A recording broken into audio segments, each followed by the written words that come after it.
To a developing story in Coleman County, the Hanceville Police Department is now being called a criminal enterprise after the chief of police and 4 officers were hauled off in handcuffs, arrested on drug-related charges and tampering with evidence. WAFF 48's Noah Cowell has more on why those officers are considered a threat to public safety. This investigation started when Chris Willingham was found dead from an overdose while he was on the job at the 911 center in August. We now know that he died with a cocktail of drugs in his system, including fentanyl.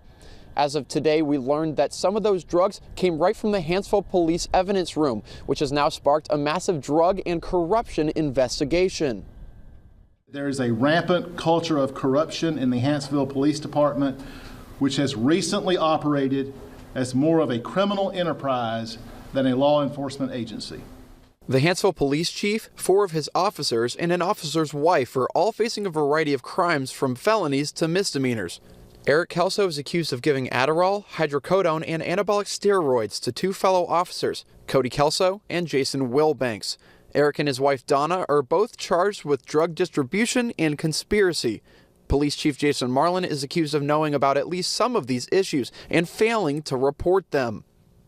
These officers find themselves on the opposite end of the laws they were sworn to uphold. In today's news conference, District Attorney Champ Crocker highlighted the lack of security in the evidence room, releasing photos of a massive hole carved out to the room where people had unauthorized access to evidence like drugs. A picture even shows a man using a broomstick to jimmy the door to get inside. This evidence room was routinely accessed by individuals who were not authorized to do so, going in and out using this stick through the hole in the wall. Evidence for several cases is now legally tainted and can't be used in trials. The Coleman County Grand Jury recommended the city shut down its police department entirely. If that happens, the Coleman County Sheriff Matt Gentry says his department is ready to step in to help. We would take over all responsibilities from patrol in that area, investigation in that area, dispatch, and or the jail. Of course, you know, we have the jail here where we run over 400 inmates a day. The 6 who were charged are currently out on bond. Now, the district attorney said that he won't go into any specifics on what caused Willingham's death, but they do attribute much of it to the lack of security in that evidence room, which Willingham did have access to on the day that he died. Reporting in Coleman County, Noah Cowell, 48 News, on your side. Coleman County Sheriff Matt Gentry and District Attorney Champ Crocker are standing here to make a tough statement. This is a sad day for law enforcement. A grand jury recently said these 4 officers, Police Chief Jason Marlin and an officer's wife, have failed the public and crime victims. Their charges vary from unlawful distribution of a controlled substance, using their position for personal gain, failing to report ethics crime, and tampering with evidence. The unfettered access that a lot of people had to the evidence room, I believe, is the basis for that recommendation. Crocker tells us the evidence room was not secure. Too many unauthorized people had access to it. In August, dispatcher Chris Willingham died from fentanyl. No one is directly charged with his death. Maybe fentanyl was not kept in a secure place that may have led to maybe too much exposure to Mr. Willingham's death. Well, I would just say that nothing was secure about the evidence room, and when Mr. Willingham was discovered, there was evidence in his office. The grand jury recommended the department be abolished, which means the Coleman Sheriff's Office may have to protect Hanceville citizens. We have not received a formal request yet at the Sheriff's Office to take over the Hanceville area in Coleman County, but we are making preparations. Sheriff Gentry says all the officers made bond, but today is difficult for the good ones who carry the badge with honesty and integrity. It's heartbreaking for us because now we have to defend ourselves more to doing what's right. And really, it shouldn't be that way. In Hanceville, I'm Magdala Lusant, WVTM 13. And the news of these arrests is creating conversations in the community. CBS 42's Sydney Spencer continues our team coverage tonight. She joins us live in the newsroom. Sydney, what are people's reaction to this? Yeah, well, Carly, there's a mix of reaction here in the Hanceville community. Some say they're surprised, others not so much. Very shocked. You know, we just lost our mayor here last year. If they're guilty, I don't care. They don't deserve to have the badge. They don't deserve to have that job. People in Hanceville are weighing in on the news that a grand jury indicted Hanceville Police Chief Jason Marlin and 4 of his officers, including one of their wives, Wednesday. The Coleman County investigation states they're facing several charges regarding drugs, corruption, and using their positions for personal gain. Now, there is a lot of good cops in that, in that police department and all the ones around here. But there are the ones that, want to use that badge for their benefit. Longtime Hanceville resident Amanda Hale says she's not too surprised by the charges. Meanwhile, Mike Calvert says he is surprised. He says Hanceville is a tight-knit community, and it's not often arrests like this happen. Their presence has always been here as long as I can remember. It's just a very sad situation. Yeah, it's very sad. Evelyn Sam says she believes justice should be served if the officers are proven guilty, and she's waiting to see how it all pans out. I wish that people, when they have a job like that, whether it's fire, rescue, whatever it is, they would do that job with the pride that they should wear the badge with. And if they did what they're supposed to do, they wouldn't have any problems. Now, this case is still under investigation. The people I spoke with in the community say despite these arrests, they would like to see the Hanceville Police Department remain open. In the newsroom, Sydney Spencer, CBS 42 News.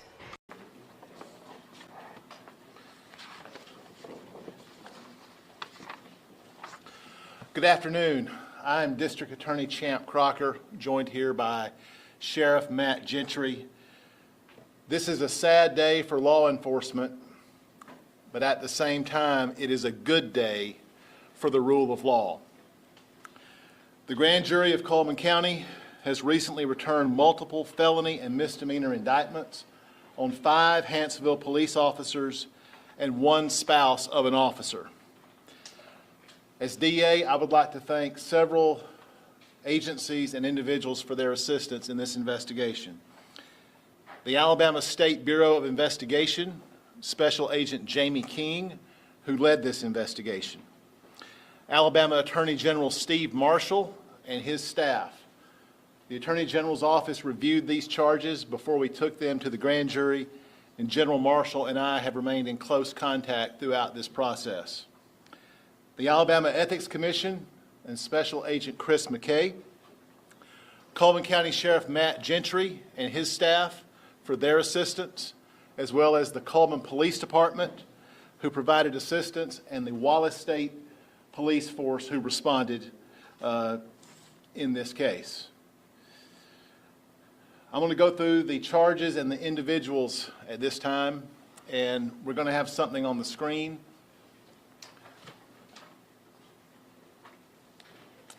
The Cody Kelso, 2 counts of computer tampering, solicitation to commit a controlled substance crime, use of office for personal gain, and tampering with physical evidence. Jason Scott Wilbanks, 2 counts of computer tampering, 2 counts use of office for personal gain, 2 counts solicitation to commit a controlled substance crime, and tampering with physical evidence. Jason Shane Marlin, 2 counts of failure to report an ethics crime and tampering with physical evidence. William Andrew Shellnutt, tampering with physical evidence, 1 count. Eric Michael Kelso, 4 counts, unlawful distribution of a controlled substance, 2 counts, conspiracy to unlawfully distribute a controlled substance. His spouse, Donna Reid Kelso, 2 counts, unlawful distribution of a controlled substance, 2 counts, conspiracy to unlawfully distribute a controlled substance.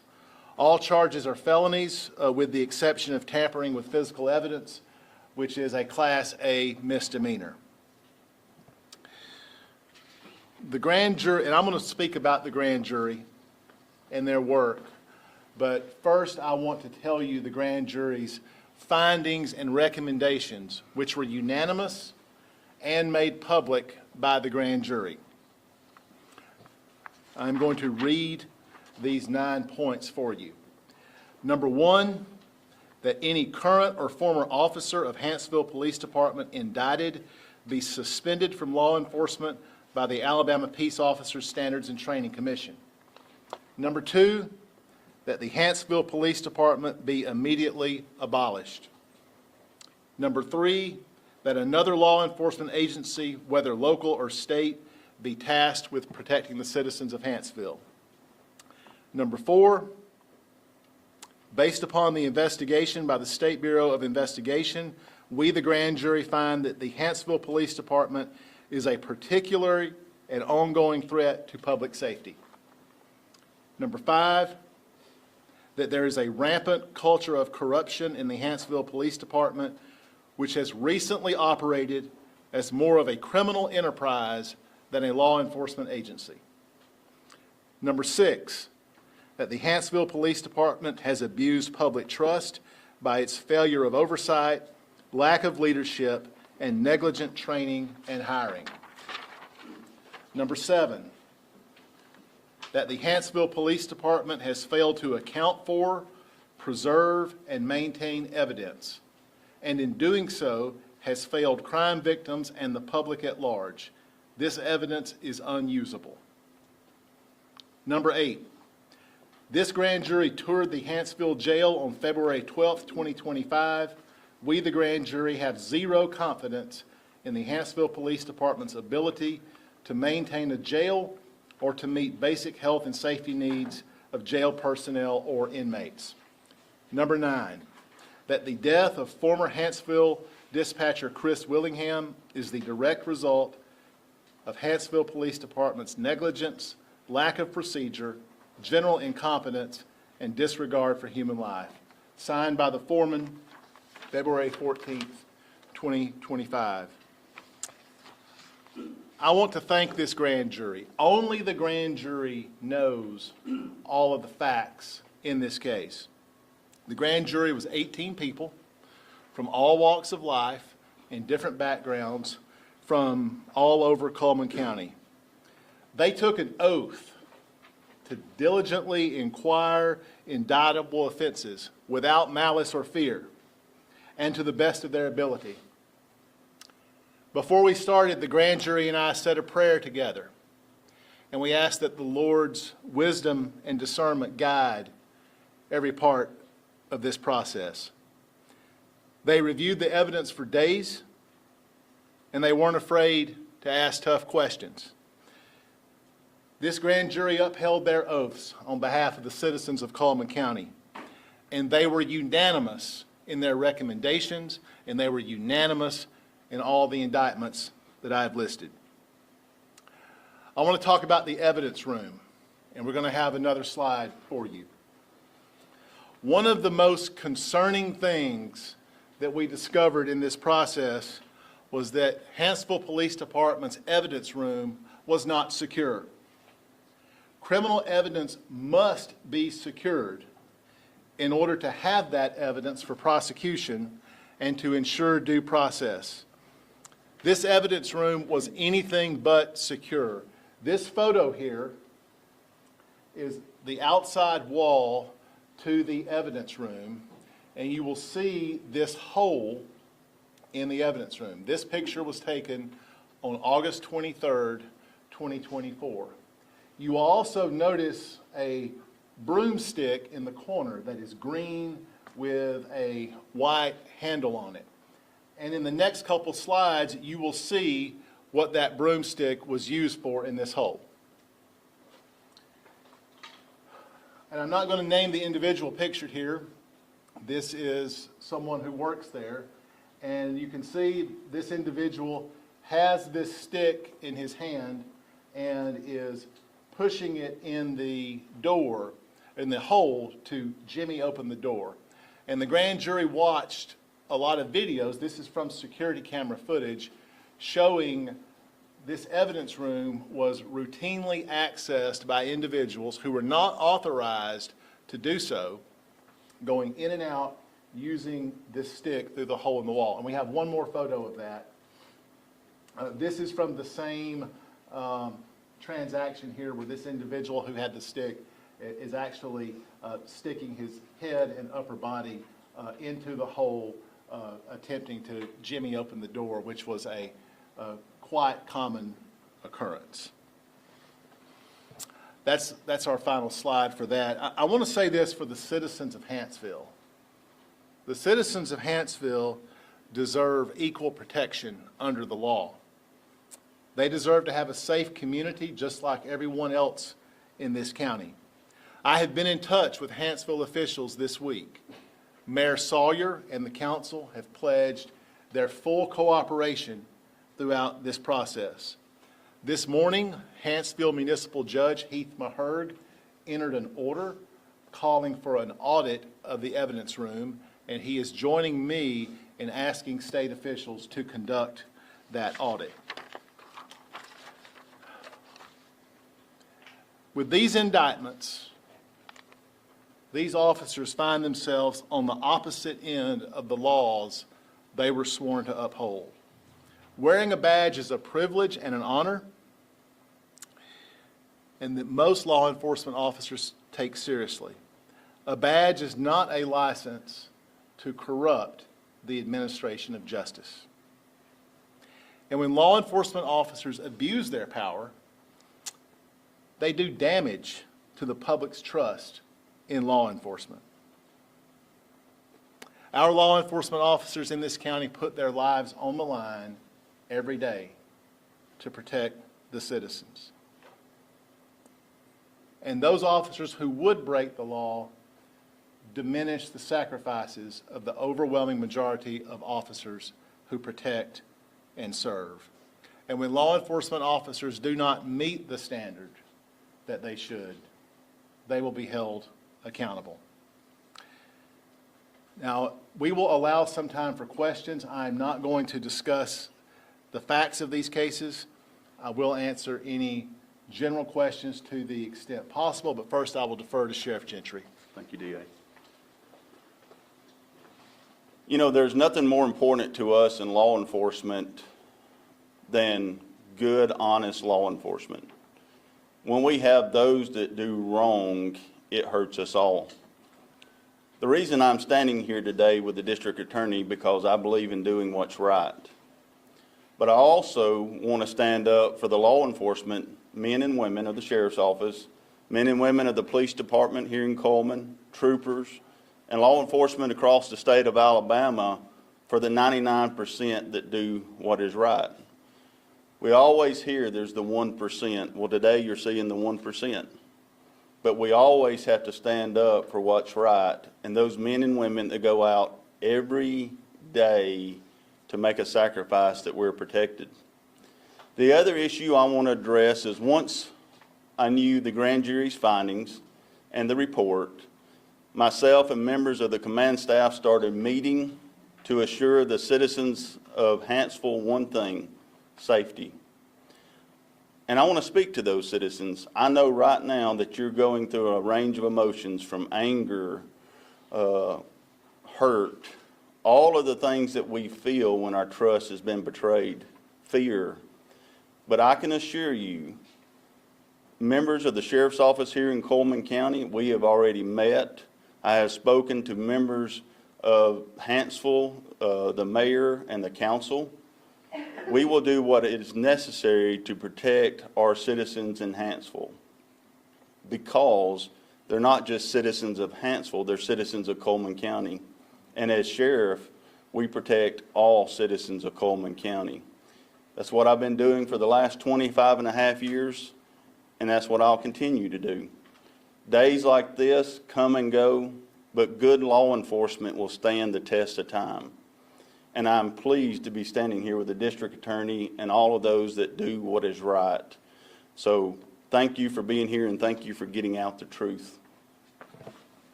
So the grand jury found that the Hanceville Police Department is a particular and ongoing threat to public safety.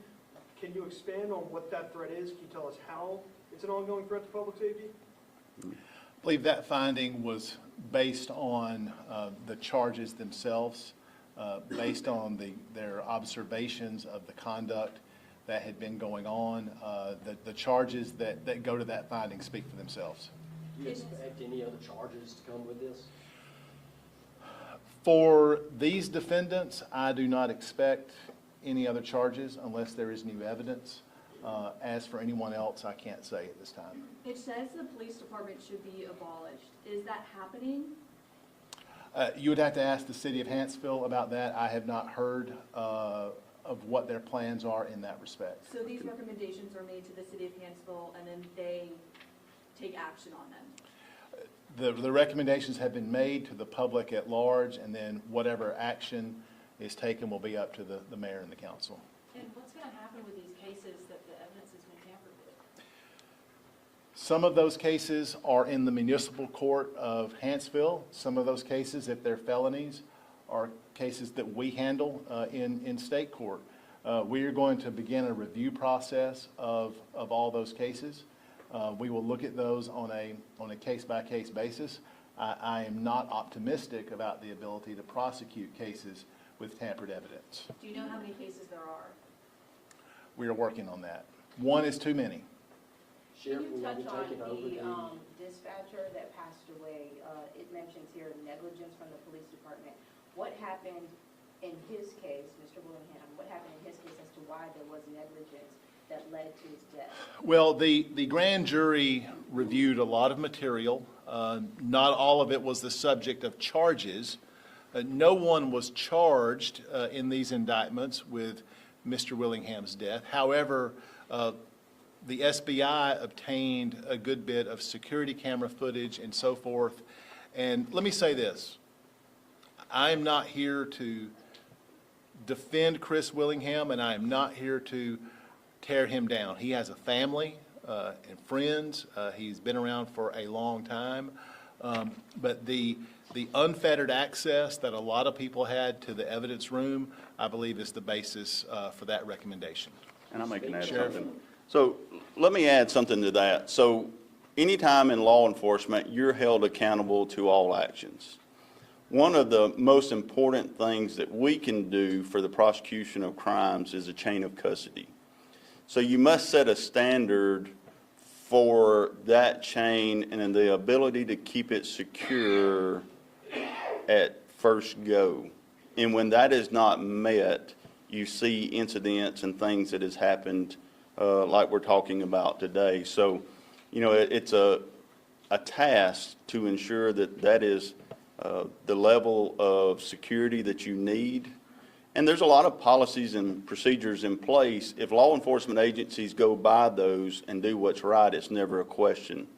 One of the things at the sheriff's office is we get audited every couple of years by the state. One of the things they do is review our evidence room. And so you have to have those measures in place to provide that security and accountability for law enforcement.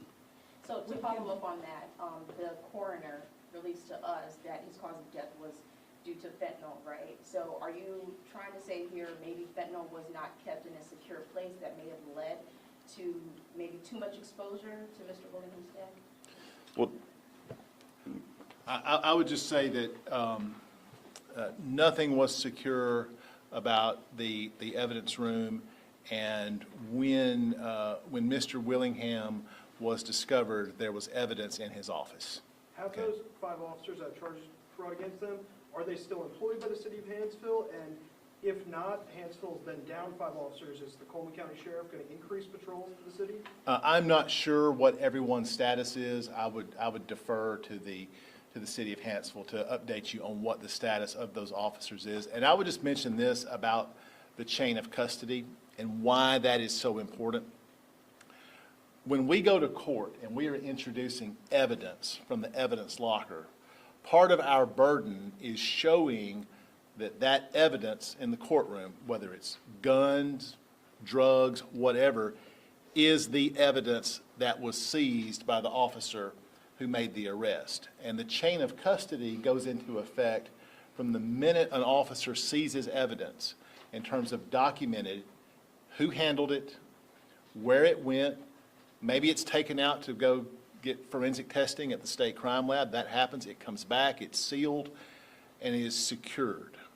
And that is how prosecution is done, is we have to prove the integrity of that process. You cannot have a prosecution if you do not have the integrity of the evidence. The fentanyl that was in Mr. Willingham's system, did he intend to get into the evidence room, or was it not secured and he came across it and that's what killed him? Say that Mr. Willingham was given access to the evidence room through what you just saw, and he had access to it on his last day at work. And let me answer, there was kind of the similar questions.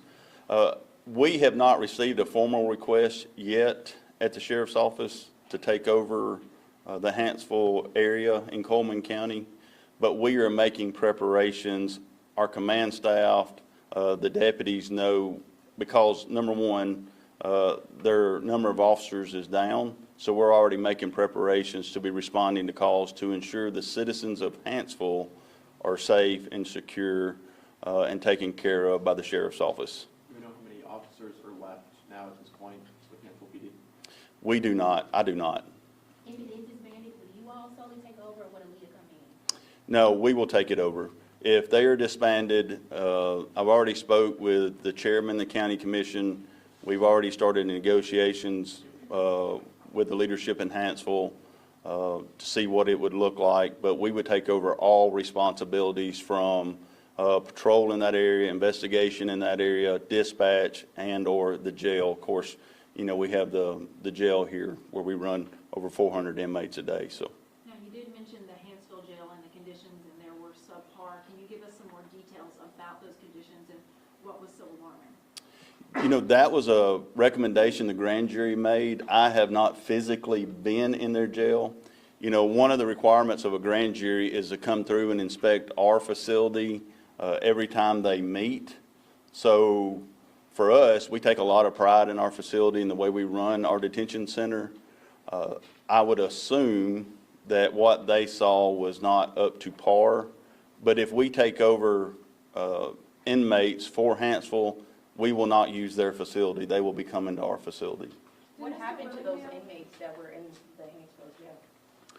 If the Sheriff's Office takes over the Hanceville jail, then those inmates will be transferred to our facility. We currently house the City of Coleman's inmates, county inmates, state inmates, and we also have federal inmates. So we would just shift them to us. So no one should be in there right now, today? We've not taken over the facility yet. No, we have not. Did Willingham have a previous drug history, and did he obtain the drugs on his own? I don't want to get into Mr. Willingham's history out of respect for him and his family, but Mr. Willingham was given access, like a lot of other people, to the evidence room. Is Mr. Willingham the only death that is associated with the Hanceville Police Department? Repeat that question. Is Mr. Willingham the only death associated with the Hanceville Police Department? I'm not aware of any others. Mr. Speaker? Can you speak on the like the sentencing ranges as far as jail time, prison time, felony versus misdemeanors with it? So the misdemeanors that were charged in these cases are Class A misdemeanors. Under Alabama law, they carry up to 1 year of confinement. All of the felonies that were charged in these cases are Class B felonies, which carry 2 to 20. Are they? Did they make bond?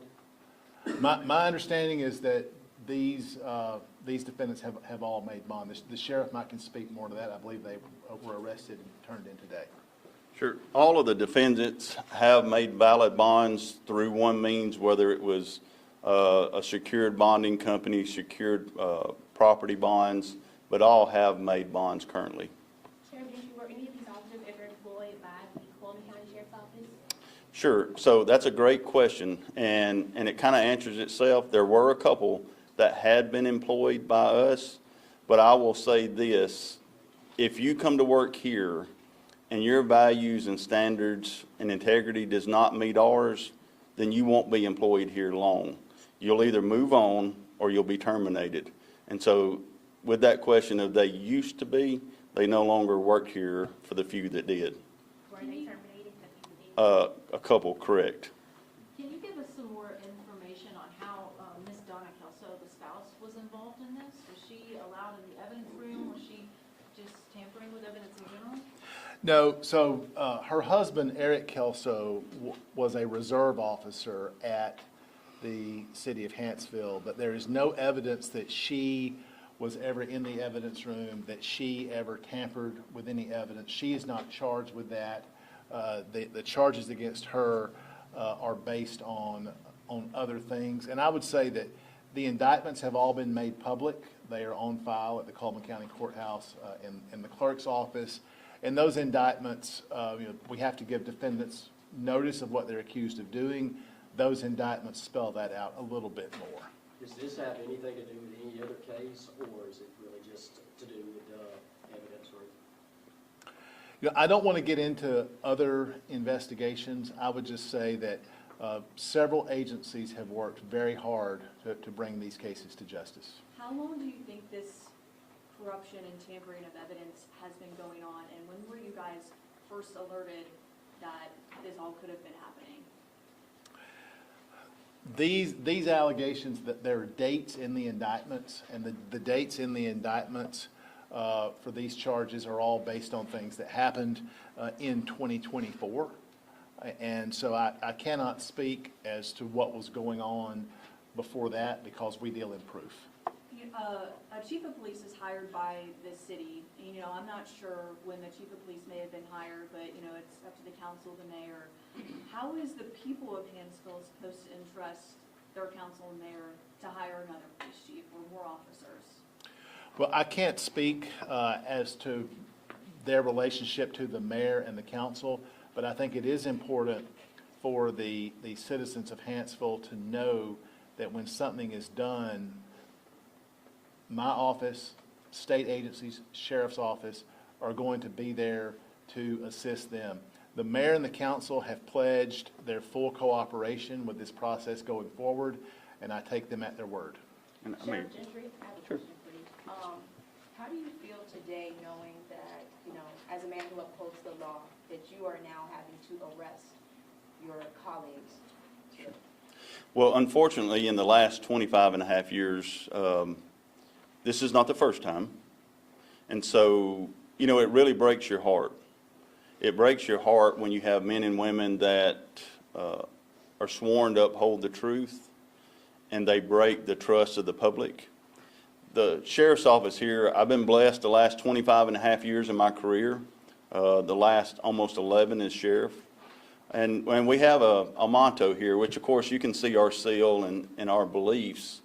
But the office of sheriff doesn't belong to me. It doesn't belong to the deputies. It belongs to all of us. And when good law enforcement and honest law enforcement and the citizens stand shoulder to shoulder, that's a bond that's unbreakable. And so it really hurts those that do what's right every day, day in and day out, to protect the citizens when you have a few that make bad choices. And it's heartbreaking for us, because now we have to defend ourselves more to doing what's right. And really, it shouldn't be that way. We took an oath to do what's right, and it should be that way. But when you deal with people and you deal with decisions, these are things that come across. But the one thing that I'm proud of since this morning, and I've been very blessed to be in Coleman County, but since this morning, I've had citizens from Coleman County, other areas across the state, that reach out and support us and say, we know y'all do what's right. You had a few that made bad decisions, but we will always be there to support the good law enforcement at the sheriff's office and other agencies in Coleman County that do what's right. So for me, that gives me hope. When we have those leadership, we have the citizens that reach out and say that, that gives me all the hope to continue on and do what we do.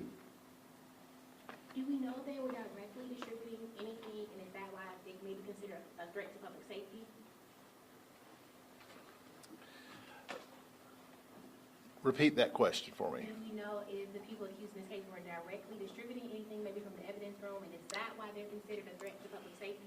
So the distribution charges are not based on distribution of anything within the evidence room, although that was going on at the same time. The indictments you'll see the detail in those, that the grand jury found that Mr. and Mrs. Eric and Donna Kelso are accused of distributing certain drugs to other individuals, including some of these other defendants. And I might can help just clear up a little bit of that too. Yeah, sure. Go ahead, sure. I think anytime you have men and women that are placed in leadership, anytime you do anything that is not honorable, it breaks the trust of the public. And I think you see that across the nation. I mean, we see it in national politics. We see it all the way down to the local levels of law enforcement, to even local levels of leadership. When you break that trust of honor, people don't trust and they fear it. And we are close to wrapping up, but sir, I believe you had a question. Yeah, Mayor Sawyer told us this morning that 3 officers turned themselves in. Can you confirm if they turned themselves in, or how were these officers arrested? All the defendants in these cases turned themselves in. Yes. The tampering with evidence charges, was that to cover up the cause of death, to cover up where the drugs were coming from? Could you expand on, the motive behind tampering with evidence?